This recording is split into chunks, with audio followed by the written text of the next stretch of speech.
silly, ridiculous, a waste of time. They didn't want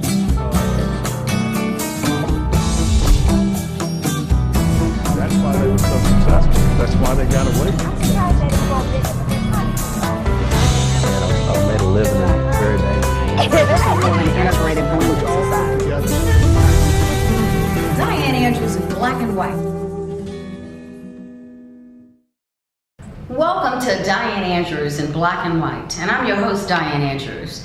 Thanks for joining us today, whether you're on YouTube or in our 4.5 million homes between Houston, Texas, to Jackson, Mississippi, with New Orleans, Baton Rouge, and Lafayette, and other parishes in Louisiana in between.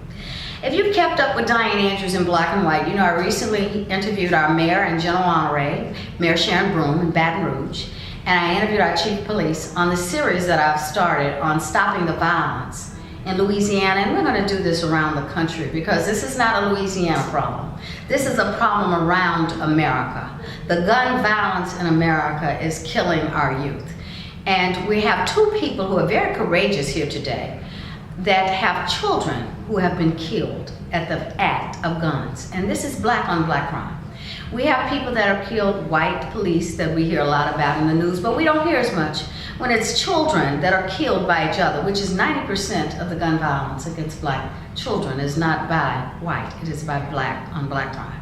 So I have Ms. Carolyn Morales here with me today and Mr. Turner, who's going to talk about his son who was killed at a dance because he could dance well, and her daughter who was killed at the hands of a man that she was living with up in northern Louisiana, really in my hometown, Bastrop, Louisiana, who was killed by a man who she had two children for and was living together, and she was in college at Grambling University.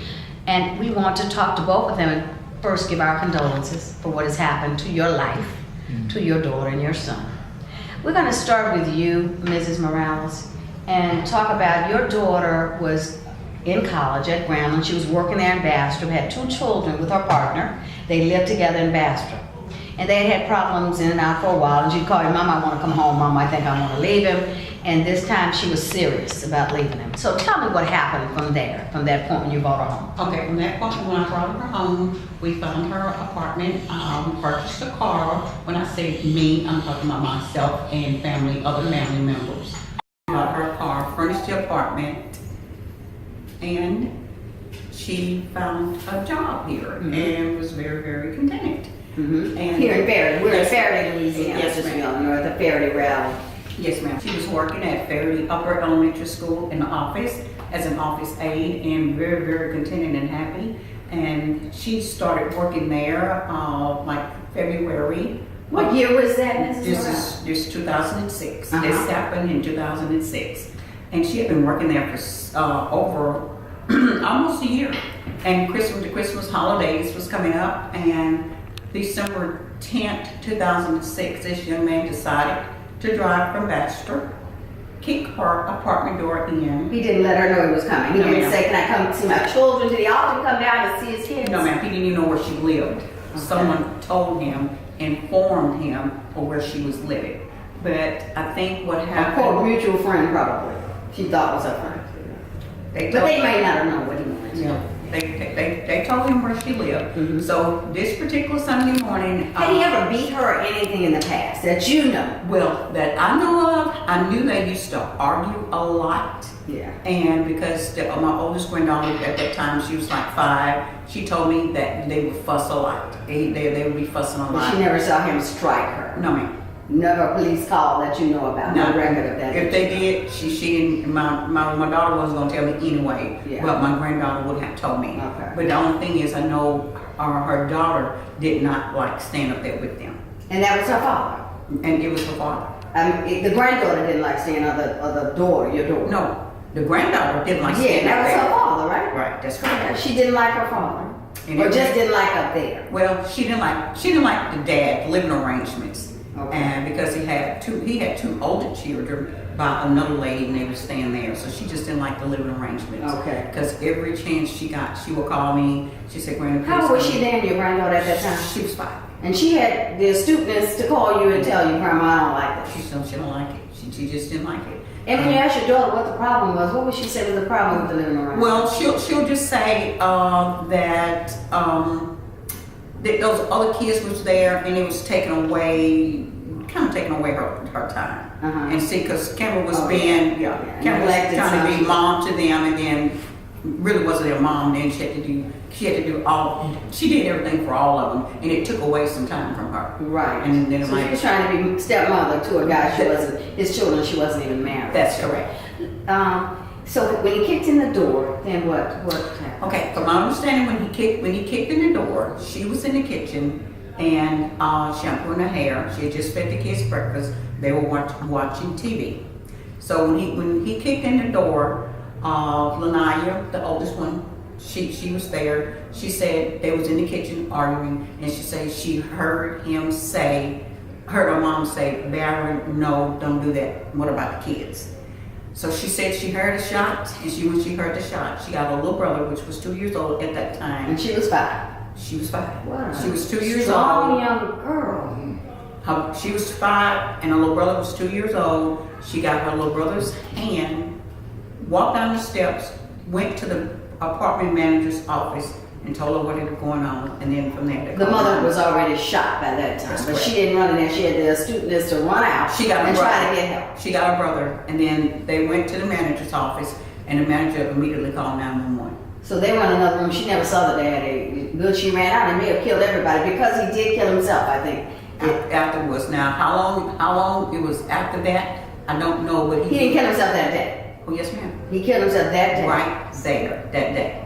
So they had to come back and see mother and father. They didn't come back. Okay. No, ma'am, they didn't come back. Mm-hmm. They called me, and by the time I got there, I thought this was there or whatever. They wouldn't let me go in, and what really bothered me. So it was one of those situations where she was shot. They heard the second shot, which the shot that he killed himself, and then the police kind of thought it was one of those situations where it was a hostage thing. Yeah. You know, so then you have to wait for this, wait for that. And that's the only thing bothering me with the law. But then they said that's protocol. So they waited, you mean, to get her help through the police department and the ambulance? They waited. Let me tell you how long they waited. Yes. And I questioned it several times, and it still bothered me. They said it's protocol. They waited. They thought he had. This was 13 years ago, but it never gets any better.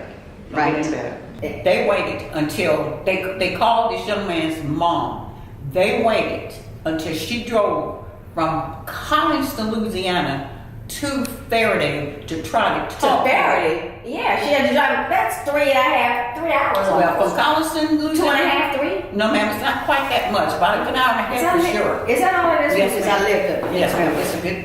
But she had to get ready and everything, so I'm sure it was 2 hours. Well, my thing is, if you guys knew that the both of them was in there, why would you wait?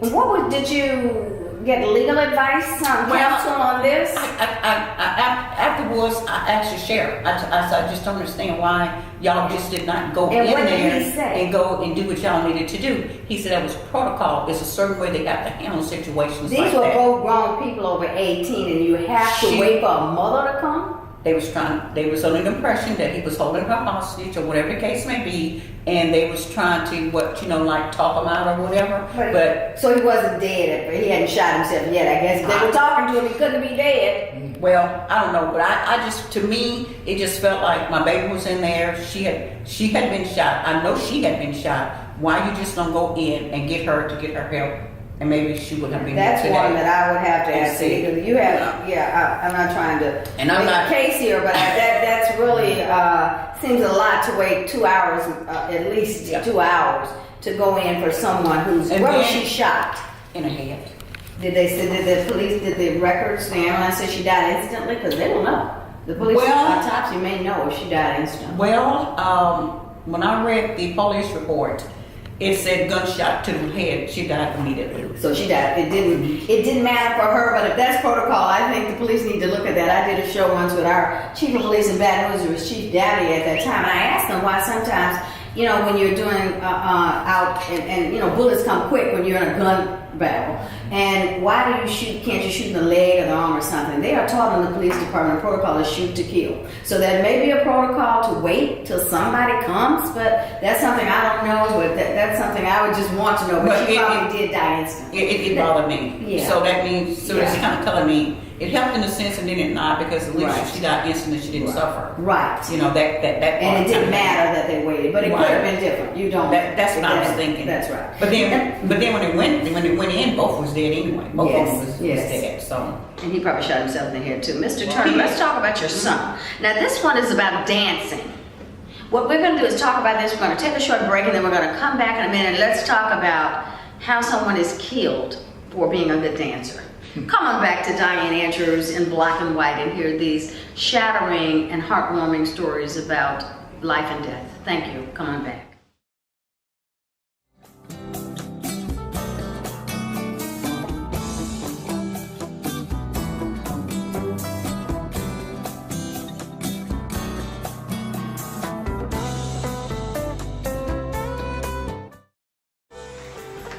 Oh my God, are you Dianne Andrews? Yes, I am. Hi, I'm Donald. I love your show in Black and White. Oh, and you have my books. You have all three. Third Man Out, my fiction, Gumbo for the Heart. We have 25 individuals. Oh my God, you have the latest one. I just put this out a month ago. Yes. Thank you so much. Do you enjoy them? I do. Oh, thank you Can for I being please such have a an fan. autograph? Oh, sure. To Donald who? Donald Spears. Okay, Donald. Thank you. Thank you so much for keep on watching Dianne Andrews in Black and White.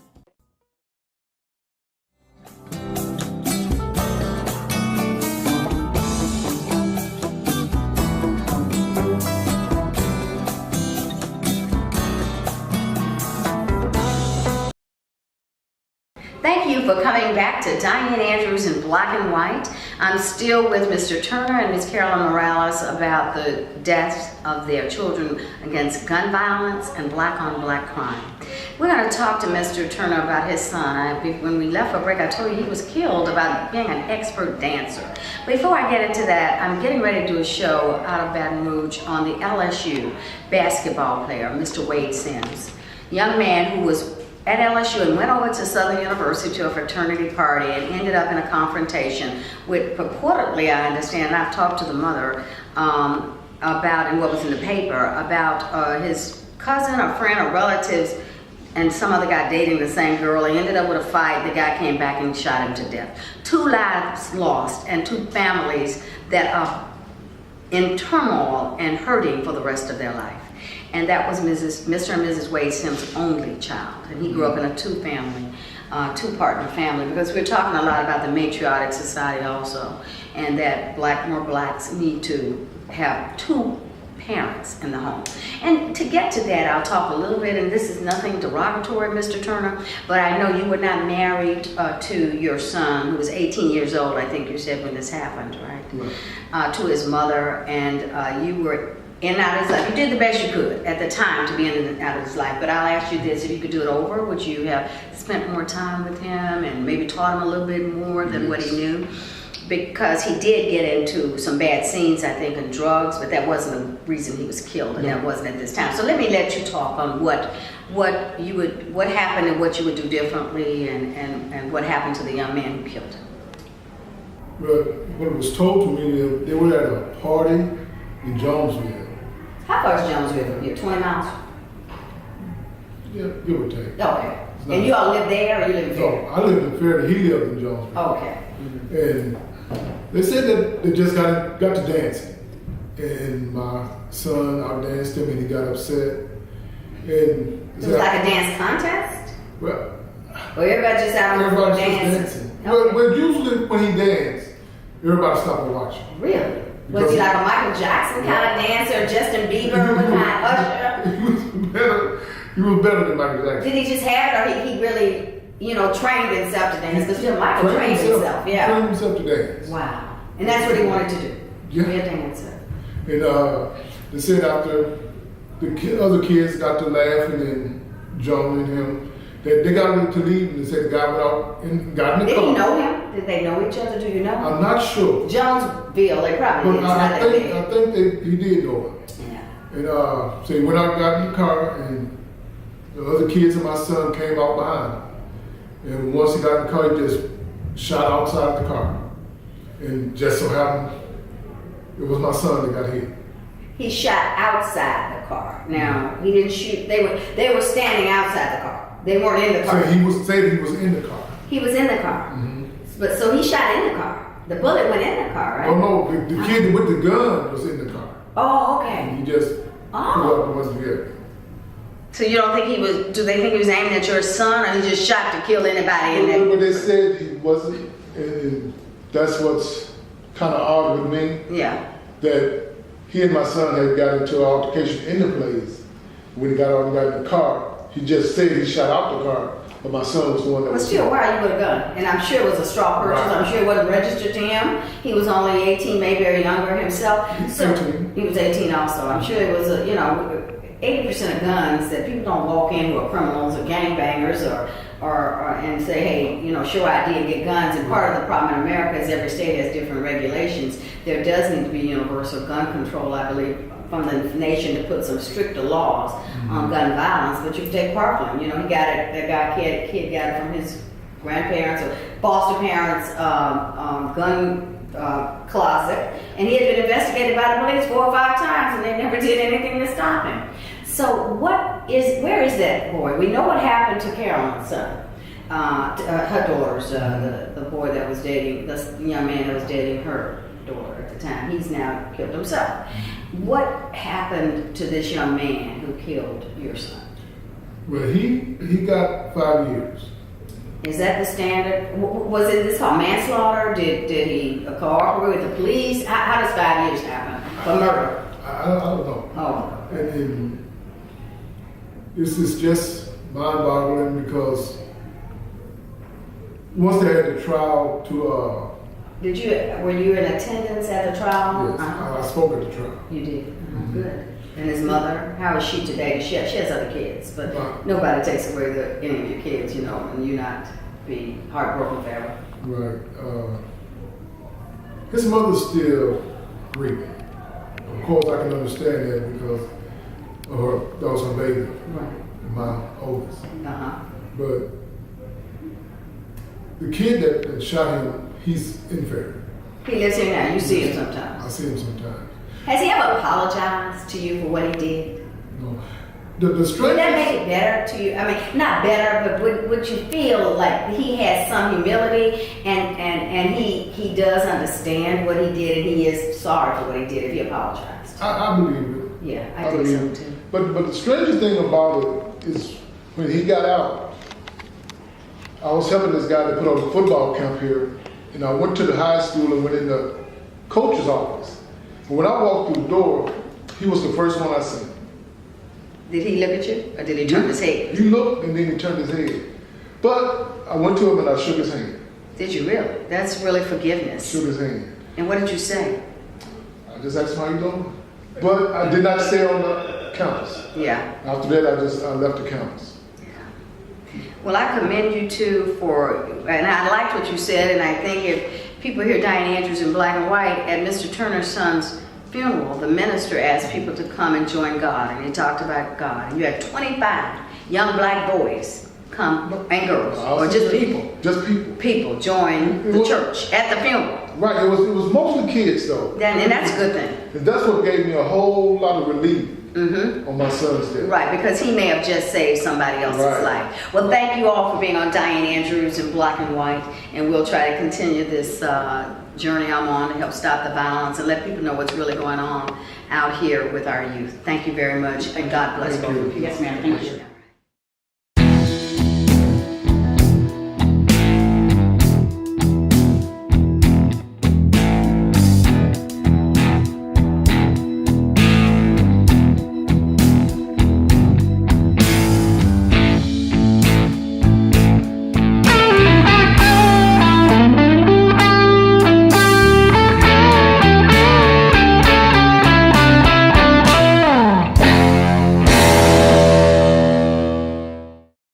Welcome back to Dianne Andrews in black and white. Thanks for coming back to us. We're continuing our series on stopping the gun violence here in Louisiana, and we're still over in Ferry, Louisiana, at a rally that they just had here that was quite uplifting, and hopefully that will help others to get and stop using guns so much. Now I have with me two people who, one, Reverend Powell's father was killed by gun violence. And I have Miss Collins, whose sister-in-law was killed by mistaken identity in gun violence. So we're going to talk to you first, Miss Collins, and she has her beautiful sister-in-law's daughter with her. What's her name? Micaiah, who is 2 years old. Yes. Okay. Tell us what happened briefly. Now, it was a fight in Mississippi. She's from Mississippi. Yeah. Fayette County, Jefferson County, Fayette, Mississippi. Right. Okay. Right. They pulled up at Zippy's, the gas station there in Fayette, and the guy that was supposedly had been targeted, he had just pulled off. Well, these it was a fight in a club there. Oh, yes. This was black guys. Was Yes. all black, and so this guy, your sister-in-law, just happened by bad misfortune to have the same type car he had. Same type car, same.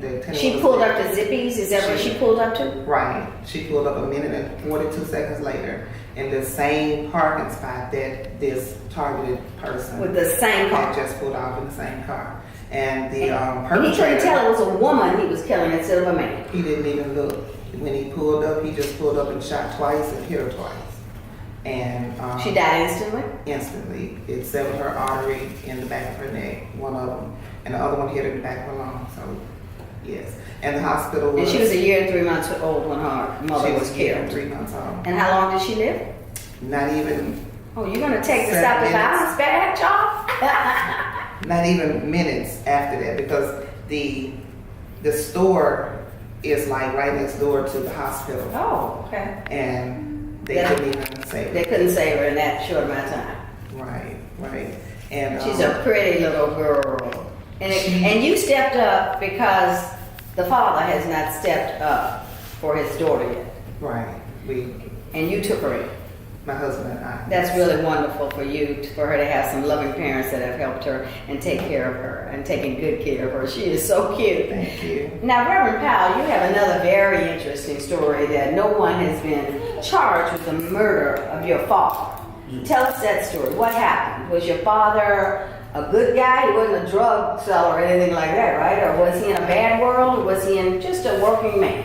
Well, he worked, Uh-huh. and when he came back down here, he didn't have a job. He lost his job. Okay. Came back down here. Where did he Came back to come Faraday. That's where he from. He from Faraday. from? Okay. Came back to his mom's house, and somebody told him he was talking on the phone to somebody that night when he walked out his mother's door, and he never got a chance to come back. He said they called, my grandma asked her, what's all the police and stuff out there for? And my grandma called my daddy asking him what's going on out there. And said she kept on calling him and he didn't answer. Did he have a cell phone? She was calling a cell phone, or she was Calling calling? his name. Oh, okay. Yeah, so when she walked in the living room and he wasn't there, she walked to the back door. Somebody told her that the back door was open. But I think he had left the back door open to get back in, so he had to wake her up. Yeah. And Was there a reason he was living with his mother? not really. Okay. All right. I mean, he wasn't.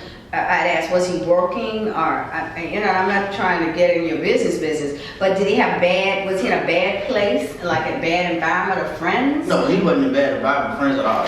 He was always walking and always to himself. So no one knows why or has any No one reason really. that anyone wanted to kill your father. No one really had no reason. When I got the phone call that Sunday morning, I was on my way to church, and I normally be walking and hitchhiking at that time of the morning. Yeah. Around about that way, and everything happened for a reason, because if I would have been walking and hitchhiking in the morning and saw him, then it probably would have been a whole different story. So this particular one, I was always. You know what I said, Reverend Powell? I said that to a man whose brother lost his eyes in Desert Storm. I said that to him. Everything happens for a reason. He told me why my brother's eyes got blown out. And I thought of why my mother got hit by a car and couldn't walk again.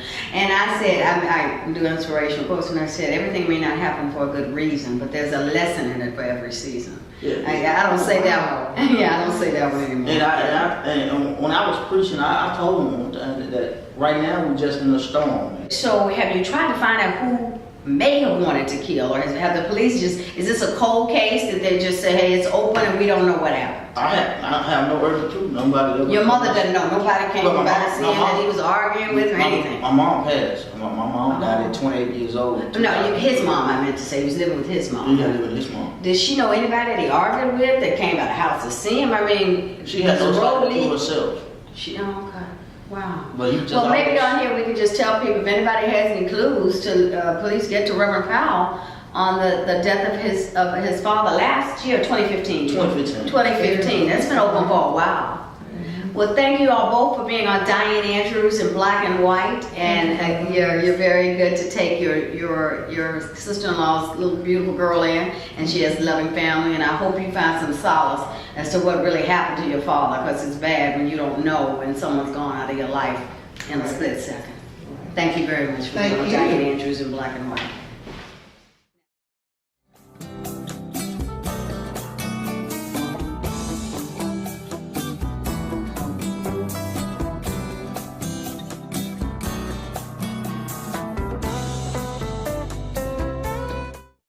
Oh my God, are you Dianne Andrews?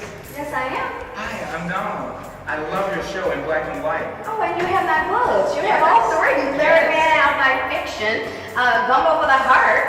We're at 25 individuals. Oh my God, you have the latest one. I just put this out a month ago. Yes. Thank you so much. Do you enjoy them? I do. Oh, thank you Can I for being please such have an a autograph? Oh, sure. To Donald who? Donald Spears. Okay, Donald. Thank you. Thank you so much for keep on watching Dianne Andrews in Black and White.